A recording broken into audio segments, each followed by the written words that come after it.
East Falkland, where the wind has no direction and the land never sleeps.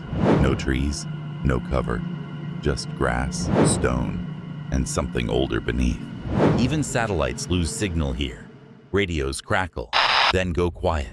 Locals say ghost dogs roam this ridge. They never bark, they only stare. But if they're only watching, why do men vanish after the second glance? I still remember how quiet the wind was that morning. Not peaceful, hollow, like the land itself had stopped breathing. We were 6 men posted east of Mount Pleasant, Falklands, 2006. A routine overwatch patrol. Nothing more, nothing weird. I was a comm sergeant back then, 32 sharp, running on habit and dry tea. The place was all mossy ridges, half-flooded bogs, and silence. You could hear your own pulse through your boots. The brass said it was just a watch rotation. Monitor old Argentinian backroads for illegal fishers or smugglers. Maybe some drone testing. Standard boredom with standard risk. We set up perimeter east of the old cattle path, just beyond what the maps called Site 14. Locals didn't call it anything. Alden was our youngest, barely 20, jittery, good heart. First time out this far, and the fog was making him fidget.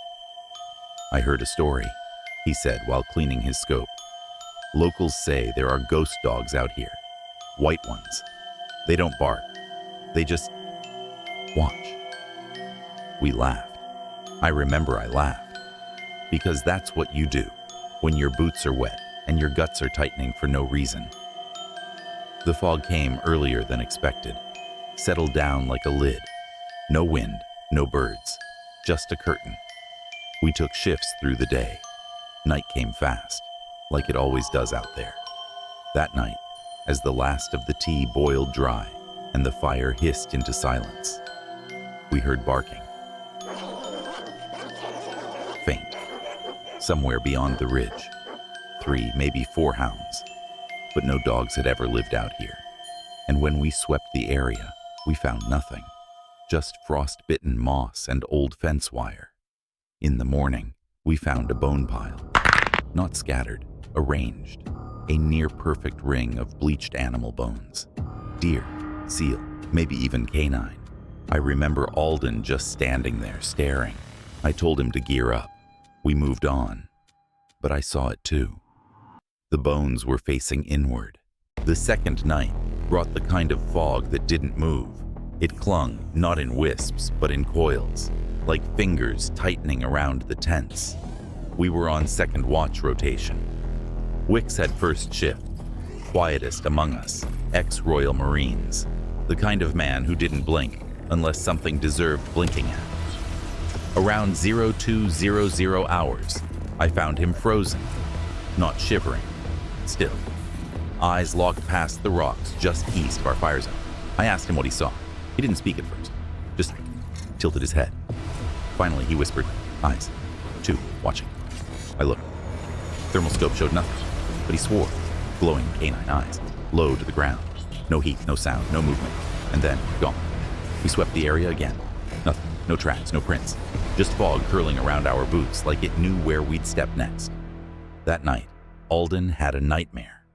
He woke choking on his own spit, soaked in sweat, clutching his rifle like it was trying to leave him. They were circling me, he said. I couldn't move. I heard them, breathing, not barking, just breathing. He wouldn't sleep after that. I filed it under stress, isolation, standard soldier's response to the void, until I heard it for myself. A low growl across all radio channels. It lasted 4 seconds, then silence. Our equipment fried immediately after. The radio went dead, comms flickered. Even our backup transmitter gave a single beep and died. The ridge didn't just feel far from command now. It felt sealed. By morning, Wicks was gone, and his rifle was still warm. Wicks was gone. Not AWOL, not lost. Gone. I found his rifle propped against the inside wall of the tent. Magazine full. Barrel still faintly warm, Boots in place, webbing untouched, no sign of a struggle. Except for one thing. Footprints. Dozens. Around the camp perimeter. But none leaving. We followed them in circles, full loops around our position, then fading into the fog like they'd never been there. Sergeant Mullins ordered a full head count again. No one had heard him leave. No one saw him move. Alden stared at the prints and muttered, "They're not his." I asked why. He just pointed at one of them. Too wide, too many toes. We tried the satellite phone, only static. Then something else, a single bar. Low, measure, played once. Private Dawes replayed the recording. It was still there. But this time, in the background, faint panting, like it was listening with us. Then the patrol vehicle refused to start. Battery drained, lights dim. The engine clicked, then nothing. The fog crept closer with the silence. We spent the rest of the day fortifying the tent, rotating shifts, watching every direction with scopes and rifles. The ridge above us felt closer than before, like it had leaned in. That night, I kept the log, documented everything, but I couldn't stop hearing it. Breathing. Not wind, not storm. Heavy canine breathing, right outside the tent flap. At 3:17 a.m., I saw the eyes too, and they saw me back. It was my turn on watch. 3:17 a.m. The fog hadn't lifted. It had thickened, now curling low to the ground like smoke across a battlefield. My NVG was worthless. Thermal readouts jittered, then flatlined again. Then I saw them. Eyes. Two, high on the ridge, wide apart, not human. They didn't blink, didn't shine, they just glowed. I froze. Not from fear, from something deeper. Like those eyes weren't watching the hill. They were watching me. I tried to call it in. The radio clicked. Nothing. Then static. Then my own voice, distorted. "Don't move, you've been marked." I dropped the headset. My heart hammered. The others stirred inside the tent, murmuring in their sleep like they were sharing the same dream. I didn't wake them. I just watched. For 20 minutes, those eyes stayed fixed, never moved, never vanished. Then, gone. As if they were never there. When morning came, no prints again. But there was something new, a set of paw prints on my helmet. Just one print, just enough pressure to leave a faint smear of frost. I didn't tell the others. Not yet. When Alden started humming, I knew I wasn't the only one who'd seen them. Alden wasn't at roll call. He sat on a rock just outside the camp perimeter, staring into the fog, humming. A tune I'd never heard, slow, hollow, like a lullaby, played backwards. When I called his name, he turned. His eyes were puffy, red. He looked like he hadn't slept in days. "They were here," he whispered. They circled the tent. I crouched beside him. His hands were trembling. I heard them, breathing all around me. Couldn't move, couldn't scream. He showed me his wrist, deep nail marks from where he clenched his fist. "Dreams don't leave bruises," he said, voice dry as dust. Back in the tent, Dawes swore someone had been inside while we slept. Not something, someone. Our rations had been unzipped. A half-eaten energy bar placed neatly on my bedroll. It wasn't mine. The others didn't say much. They just checked their rifles. Twice. I looked at Alden again. Still humming. Same tune. Same rhythm. And outside, the fog still waited. By nightfall, the dogs weren't in the fog anymore. They were in the sound. That night, the fog thickened like smoke. Wicks took second watch. I sat inside, cleaning my rifle, trying to ignore the tension coiling in my chest. Then the comms crackled. Not static, growling. Low. Animal. But deliberate. Almost rhythmic. "Radio's picking up something," I said. Corporal Dawes tuned the channel, but the growl stayed. On every frequency. Alden covered his ears. "It's not from the air," he muttered. "It's under us." Then the radio squealed. A bark. One single bark. loud enough to burst the speaker. Wicks burst through the flap, panting, eyes wide. They're closer. I saw eyes. They blinked, but didn't move, just stared. I asked if he challenged them. No tracks, no heat. They weren't animals. They were waiting. That night, we all slept with our rifles tucked tight to our chests, but none of us really slept. By morning, one of us was gone. Just gone. We woke to an empty bedroll. Wicks was gone. Not like wandered off to piss, gone. His rifle was still there. Boots laced tight beside his mat, webbing untouched. The barrel of his weapon was still warm. I called his name once, then again. Dawes cursed and started throwing on his gear. We searched every inch of the site, eyes on thermals, motion sensors up. Nothing. No heat, no footprints leading away. Just one strange trail that circled the outside of the tent over and over, like something pacing, watching.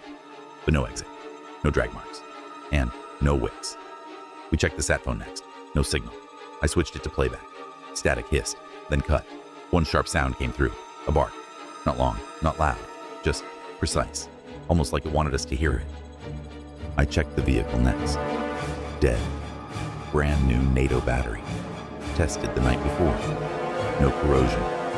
No damage. Just drained like someone flipped a switch inside it. Morrison tried the long-range antenna. Nothing but white noise. Until it clicked once and fell silent. Like someone on the other end hung up. The wind picked up, but the fog stayed. Didn't move, didn't break. Alden pulled me aside. He was pale, lips cracked, eyes bloodshot. He said, he saw them more than once. That's what they say. If you see them twice, you're marked. I stared at him. You believe this? He just looked past me, at the trees. Don't you? And right then, as I turned to check the ridge, I saw them again. 3 of them now. Still. Staring. But not barking. Just watching. We moved out that afternoon. Alden, Dawes, Morrison, and me. Fog had thickened into something denser than air, like cold ash suspended in motion. Visibility dropped to 3 meters. We kept voices low. No unnecessary comms. Fingers frozen on triggers. Our boots crunched over wet shale, then snow, then mud again, as if the terrain itself forgot what season it was. We were heading toward the ridge, toward where we last saw eyes. Morrison muttered, "It's just dogs." I said nothing. 10 minutes in, Dawes stumbled. He dropped to his knees, breathing like he'd sprinted a mile. He gasped. It brushed past me. Fur. Wet. It brushed past me. Alden didn't even turn. He just stared straight ahead, whispering something I couldn't hear at first. Then it became clear. A melody. He was humming. A lullaby. Low, repetitive, haunting. My gran used to sing it, he mumbled, but only when it snowed. I grabbed his arm. Focus. He nodded slowly, but the tune kept going, under his breath, like he couldn't stop. We reached the old Argentine watchtower, half buried near the ridge's base. It hadn't been used since the war. The wood was split from frost and time, but something had left claw marks in the doorway, deep ones. Inside, I found a helmet, bent, scuffed, blood on the interior. Dawes froze at the door. "They're inside the ridge," he whispered. "I can hear them breathing under the snow."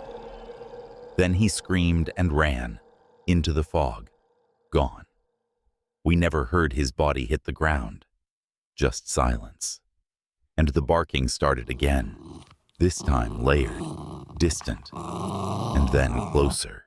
Alden turned to me, calm, still humming, and he said, "You saw them twice. You won't go home." We found the signal flare first, still fizzing in the snow. That was Morrison's signal. But Morrison wasn't near it. No footprints, no gear, just the flare, burning. Then we saw the drag marks, long, wide, and sideways, like something had slithered and carried him. Alden dropped to one knee, scanning with his thermal. Blank screen. Fog had blinded it again, but something was glowing hot just beyond the ridge. He turned the scope toward it, his face drained of color. "What do you see?" I asked. He handed it to me. I looked through. There was a third man standing among the rocks. Helmet. Still. One arm raised, saluting us. But we buried Dawes yesterday. I lowered the scope. Nothing there. Raised it again. He was closer. This time, smiling. And behind him, the dogs. At least 5. All still. All watching. But they weren't standing. They were stacked. Vertically. Like they'd been stitched together, heads fused into shoulders, torsos writhing, legs twitching where they shouldn't be. A single shape. One impossible shape. The man in the scope turned, stepped toward the dogs, and merged into the form. Without resistance, without pain, like he'd always belonged. Alden screamed and yanked the scope from me. "It knows we're watching," he whispered. Then he turned and ran, into the fog, alone. I tried to follow, but the snow turned soft, like sand. And then I heard my own voice call back from the ridge. "You've seen enough." I made it to the old Argentine watchtower just before dark. The stairs were rotted. Wind blasted through the windowless slits. I needed height. I needed to see what I was chasing. Inside, the walls were covered in scratch marks, but not from claws, from fingers. Like someone, multiple people, had tried to climb up the walls, as if they were trying to escape the floor. I climbed slowly, rifle shaking in my hands. At the top, I found a British combat vest. Fresh, my unit. A name patch was sewn into it. Wicks. But Wicks vanished 3 nights ago. I checked the pockets. Just a note. Folded once, bloodstained. Written in Wicks's handwriting. "Do not blink. Do not listen. They move between your heartbeats." I was about to call it in when I heard a sound behind me.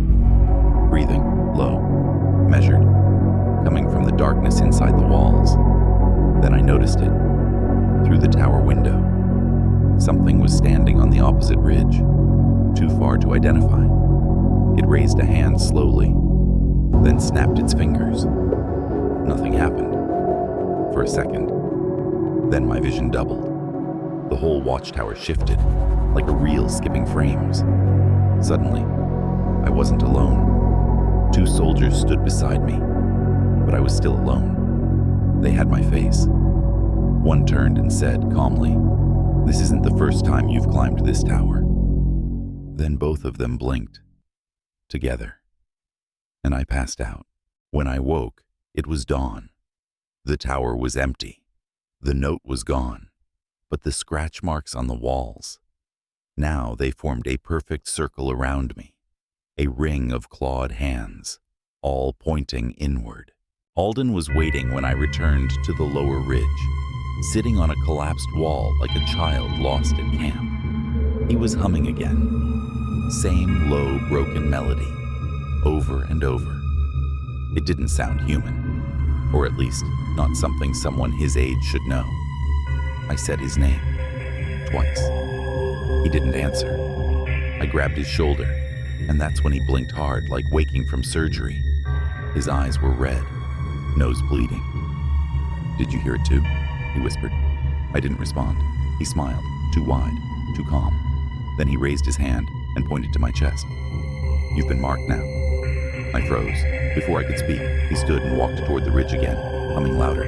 The fog moved with him, like it followed the rhythm. I tried the radio. No tone, no static, just something that sounded like a deep inhale, as if something massive was breathing from behind the hill. I yelled his name. He didn't turn around.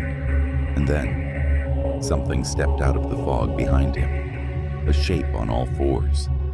Too long, too still. Not a dog, not a man. Alden paused and bowed his head, not in fear, in recognition. That's when I saw it, just for a second. A paw, not flesh, bone, wrapped in shredded black webbing. It placed that paw gently on Alden's shoulder. He didn't flinch. He whispered something, and the fog swallowed them both. I was alone again, and the tune was still playing. Not from outside, from inside my ears. like it had always been there, waiting. I climbed toward the ridge alone now. No Alden, no Wicks, no vehicle, no signal. Just me and the fog. It wasn't rolling anymore. It was breathing, each exhale. I felt it in my ribs. Each inhale pulled at my boots like the earth was sucking me in. Halfway up, I saw movement, a shape in fatigues. At first, I thought Alden had come back, but the man didn't walk. He glided. His face was turned away. Yet somehow, I knew him. It was Wicks. Except, he wasn't Wicks. His posture was wrong, too stiff, too tall, and his head turned just a second too late, as if he heard the cue, not my voice. I raised my rifle. He didn't flinch. He turned and walked backward into the fog, arms stiff at his side. That was when I noticed. The prints he left were paw-shaped, not boots. I turned to retreat, but behind me the ridge had changed. The slope was gone.